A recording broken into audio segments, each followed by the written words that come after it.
안녕하세요. 저는 독학으로 영어를 공부해서 캐나다 컬리지를 졸업하고 현지 로펌에서 근무하면서 이주공사를 운영하고 있는 카이입니다. 캐나다 유학이나 이민을 하시려는 분들은 어느 시점에든 영어 시험을 꼭 봐야 될 때가 있는데요.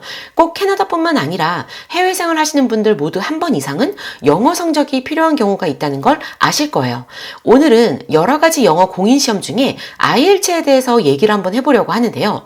혹시 영어 점수가 내가 필요한 점수에서 꼭 0.5점 또는 1점씩 부족하게 나와서 재시험 보신 적 있으신가요?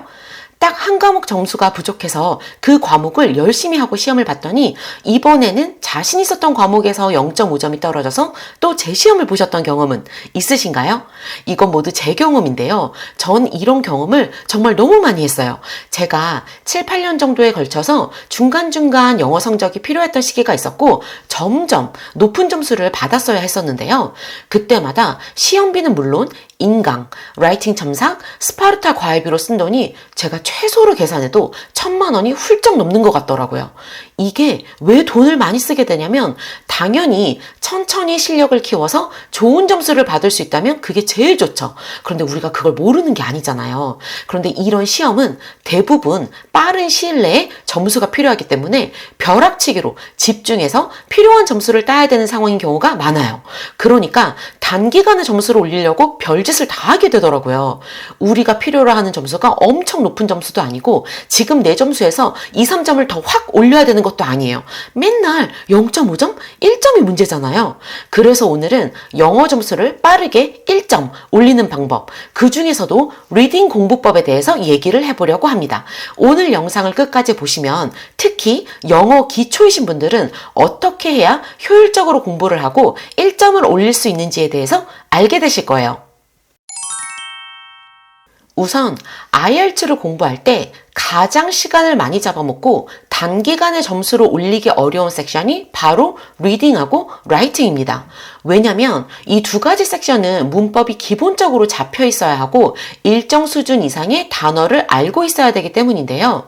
리딩은 문장 구조가 파악이 되고 단어를 알아야 문단의 흐름을 읽어낼 수가 있는데 이게 한두 달 안에 갑자기 실력이 늘 수 있는 파트가 아니더라고요. 그래서 본격적으로 공부하기 전에 기초가 너무 없으신 분들은 문법 공부를 따로 해주시는 것이 좋습니다. IELTS는 문법을 물어보는 문법 자체에 대한 문제는 나오지 않아요. 그렇지만 문법이 기본적으로 잡혀있지가 않으면 문제를 이해하는 데 어려움이 있기 때문에 문법 공부를 필수로 하셔야 됩니다. 한국에서 문법 위주의 영어를 가르쳐서 이걸 실생활에 쓸 수 없다고 하시는 분들도 간혹 계신데요. 영어를 조금 공부하다 보면 문법을 모르고는 제대로 된 영어를 할 수 없다는 것을 알게 되실 거예요. 그냥 이건 너무 기본이더라고요. 저는 한 번도 문법 공부를 제대로 해본 적이 없고 학원도 다녀본 적이 없기 때문에 기초가 정말 엉망이었거든요. 제가 1인칭, 3인칭 이런 아주 기본적인 것도 모르던 시절에 딱 2달 정도 문법 공부를 굉장히 열심히 했던 적이 있었는데요. 그때 사용한 교재가 바로 이 그래머 인 유즈라는 책이에요. 이 교재는 너무 유명하고 기초 문법을 잡는 바이블 같은 존재라 교재의 퀄리티에 대해서는 제가 따로 할 말이 없습니다. 제가 이 책으로 공부한 이유는 저는 영어 문법책을 볼 때 한문으로 되어 있는 설명이 너무 어려운 거예요, 저한테. 시제나 분사, 동명사, 투부정사 이런 단어들 자체가 제가 이런 명칭 자체를 잘 모르겠더라고요. 그런데 이 그래머 인 유즈는 다 영어로 되어 있어서 오히려 저처럼 아무것도 기본이 없는 사람이 영어 자체를 이해하는 데에는 훨씬 더 도움이 많이 됐던 것 같아요. 제가 이 교재를 가지고 어떻게 공부를 했냐면 한 2달간 같은 교재를 빠르게 4-5번 정도를 봤어요. 처음 볼 때는 인강하고 같이 2-3주 정도에 걸쳐서 보고 두 번째부터는 일주일에 한 번씩 한 권을 훑는다는 마음으로 봤습니다. 책을 보면 모든 연습 문제까지 꼼꼼하게 푸느라 계속 앞부분만 공부하게 되는 경우가 대부분이잖아요. 저도 맨날 그랬거든요. 이렇게 빠르게 보게 되면 한 권을 다 봤다는 성취감이 생기고 다시 처음으로 돌아갈 때 이미 아는 내용이 있기 때문에 진도가 더 빨라지고요. 놓쳤던 것이 특별한 노력 없이도 자연스럽게 이해가 되었어요. 왜냐면 한 번을 보는 동안 문법에 대한 이해도가 굉장히 높아져 있었기 때문인데요. 책으로만 공부하면 이해가 잘 안 가시는 분들은 인강을 함께 듣는 것도 추천드립니다. 제가 이때 들었던 인강은 박상효 선생님이 하시는 인강이었는데요. 이분도 그래마이니즈 강의에 있어서는 너무 유명한 분이시거든요. 제가 이 영상을 만들기 위해서 아직도 이분께서 인강을 하시는지 찾아봤는데 여전히 하고 계시더라고요. 더보기란에 링크를 올려둘 테니까 샘플 강의 한번 보시고 인강도 적극적으로 한번 활용해 보시는 것도 좋을 것 같아요. 문법이 잡혀 있어야 듣고 읽고 말하고 쓰기가 가능합니다. 그러면 IELTS 리딩은 어떻게 공부해야 되는지에 대해서 한번 얘기를 해보도록 할게요. 일단은 내가 몇 개를 맞춰야 내가 필요한 점수를 받는지 한번 알아보세요. 점수는 언제나 높으면 높을수록 너무 좋죠. 그렇지만 이게 뭐가 중요한가요? 필요한 성적이 나와서 그 다음으로 넘어가는 것이 훨씬 더 중요하다고 생각합니다. 내가 목표로 하는 점수를 받으려면 몇 개를 맞아야 되는지 파악을 하고 전략적으로 공부를 시작하는 것이 좋습니다. 리딩은 역시 단어와의 싸움으로 시작하는데요. 단어를 알아야 해석이 가능하기 때문이에요. 단어를 공부할 때 내가 제너럴을 보느냐, 아카데믹을 보느냐에 따라서 공부하는 방향이 달라지는데요. 제너럴을 보시려는 분들은 IELTS 연습 문제에 나와 있는 단어들만 제대로 공부하셔도 점수 받는 데는 크게 어렵지 않으실 거예요. 단, 연습 문제를 많이 풀어보면서 적어도 연습 문제 안에 있는 단어는 다 외우겠다는 마음으로 공부하셔야 됩니다. 문제는 아카데믹인데요. 아카데믹은 단어 수준이 높기 때문에 단어 공부를 무조건 따로 해주셔야 되세요. 단어장의 바이블이죠. 해커스에 나오는 그 초록색 표지로 된 단어장을 가장 많이 보시고 저도 이 책을 봤는데요. 사실 이게 열심히 보기가 되게 어려운 책이에요. 왜냐하면 단어 자체가 너무 지루하고 첫 장을 펼치자마자 제가 아는 단어가 한 3개? 이 정도밖에 없고 나머지가 다 모르는 단어인 거예요. 그리고 실생활에서는 거의 쓰지를 않는 단어가 많아서 아무리 쓰고 읽고 외워도 기억이 안 나더라고요.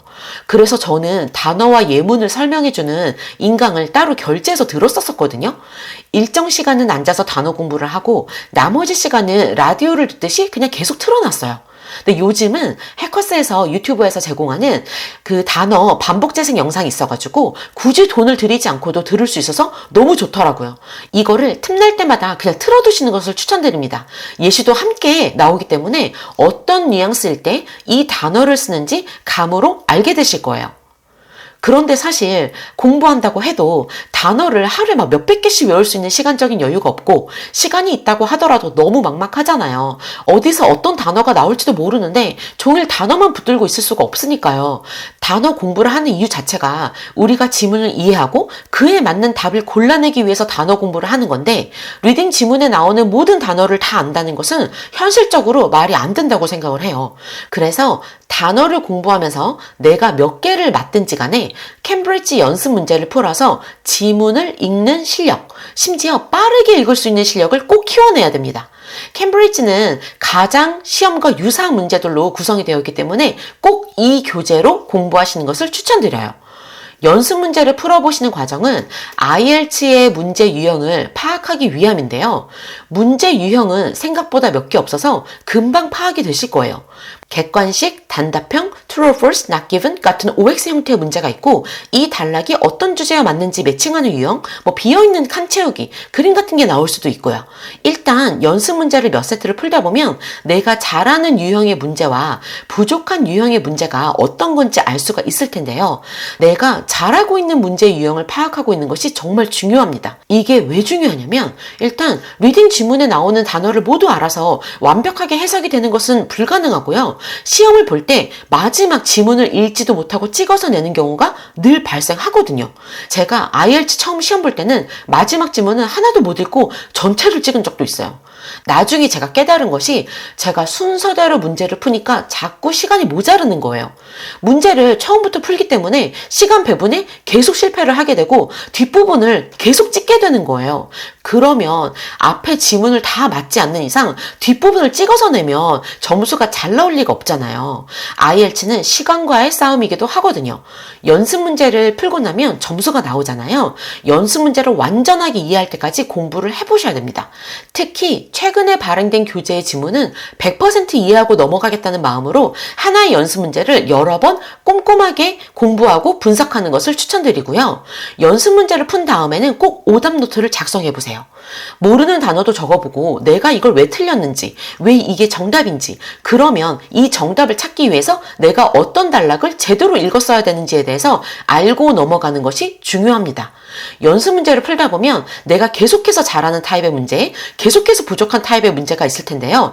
부족한 유형이 있다면 그 유형의 문제만 따로 모아서 공부를 하는 것을 추천드려요. 하나하나 꼼꼼하게 파악을 하면서 공부를 하다 보면 지문을 처음부터 읽지 않아도 답을 유추해내는 감이 생기더라고요. 그러면 내가 잘하는 문제의 유형을 빨리 풀어내고 충분하게 거기서 시간을 세이브한 다음에 내가 부족한 문제 유형에 조금 더 시간을 쓸 수 있게끔 시간 배분이 가능하게 되더라고요. 장담하는데요. 찍지 않고 끝까지 내가 풀어서 답을 작성할 수 있기만 해도 점수는 올라갈 거예요. 이렇게 단어를 공부하면서 2달 정도 리딩을 반복적으로 훈련을 하게 되면 점수가 안 오를 수가 없습니다. 단지 우리가 처음에는 너무 생소하고 너무 지문도 길고 모르는 단어도 많으니까 그냥 보면 되게 하기가 싫거든요. 근데 우리가 점수가 사실 필요하잖아요. 그리고 언제 이렇게 앉아서 영어 공부를 마음 먹고 한번 해보겠어요. 급하니까 이럴 때가 공부를 진짜 열심히 하게 되잖아요. 하다 보면 점점 아마 재밌어지시는 것도 느끼실 거예요. 이해하는 것이 더 많아지고 더 많이 맞추게 되니까 흥이 막 생기더라고요. 시험도 일종의 훈련의 영역이기 때문에 시험에 맞는 공부법으로 맞춰서 공부를 해주셔야 확실하게 효과를 볼 수가 있습니다. 저는 시험 볼 때마다 2달 정도를 공부하는 시간으로 잡았는데요. 이게 백수로 2달이 아니고요. 회사 일을 하면서 투잡 뛰면서 이렇게 공부를 했어요. 주구장창 공부를 길게 한다고 해서 점수가 높게 나오는 게 절대 아니고 저 같은 경우는 시간이 많다고 해서 공부를 또 열심히 안 하더라고요. 그래서 기간을 짧게 잡은 대신에 집중해서 공부를 하는 것을 목표로 했습니다. 특히 4점에서 5점, 5점에서 6점 정도는 2달 정도 공부하시면 충분히 받을 수 있는 점수대라고 생각을 해요. 대신에 내가 기초가 없다면 슬렁슬렁 공부하시면 안 되고 출근 시간 전, 점심시간, 퇴근 시간, 퇴근 후, 주말 모두 IELTS에 올인을 하셔야 됩니다. 조금 빡세게 하셔야 되세요. 2달 만에 6점에서 8점 이런 후기들은 이미 영어 기초가 어느 정도 있는 분들이라고 생각을 해요. 제가 기초가 아예 없는 상태에서 해보니까 2달 안에 점수가 6점에서 8점이 나오는 거는 말이 안 되더라고요. IELTS뿐만 아니라 다른 영어 공인 시험도 고점의 영역으로 가게 되면 기본이 당연히 있어야 되고 공부량이 받쳐줘야지만 나올 수 있는 점수였어요. 그러니까 고점을 받는 분들은 벼락치기를 하더라도 이미 영어 실력이 어느 정도 있는 분들의 확률이 엄청 높은 거죠. 그런데 내가 기초가 부족하다고 하더라도 4점에서 6점 사이는 노력하면 벼락치기로도 충분히 나올 수 있는 점수대였어요. 이 점수대는 대개는 이민을 위해서 필요한 점수대일 텐데요. 캐나다는 기본적으로 이민할 때 영어 점수를 엄청 높게 요구하는 나라가 아니거든요. 그래서 평균적으로 5점 정도가 필요한데 딱 5점만 넘으면 영주권 신청에 필요한 기본적인 영어 점수가 만들어지는 거예요.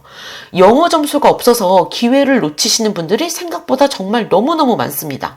어떤 분들은 아직 경력이 덜 쌓였으니까 나중에 영어 공부를 해야지 라고 생각하시는 분들도 계신데요. 그러지 마시고 영어 성적을 사용할 수 있는 유효기간이 2년이잖아요. 지금부터 미리미리 준비를 하시면 나중에 닥쳐서 급하게 준비하실 필요가 없으니까 마음이 훨씬 여유로우실 거예요. 그러니까 우리 미리 영어 시험을 준비해서 이 시험으로 인한 스트레스라도 조금 줄여보도록 합시다. 오늘은 제가 수년간 너무너무 스트레스를 많이 받았던 IELTS 리딩에 대한 공부법에 대해서 얘기를 해봤는데요. 앞으로도 리스닝, 스피킹, 라이팅 이런 공부법에 대해서도 올릴 예정이에요. IELTS로 고통받는 분들이 조금이라도 이 고통을 빠르게 끝냈으면 좋겠습니다. 시험 준비하시는 분들 저처럼 돈 많이 쓰지 마시고 한번 공부할 때 열심히 공부해서 빠르게 점수를 받으시기를 바라고 저는 다음 영상에서 뵙겠습니다. 감사합니다.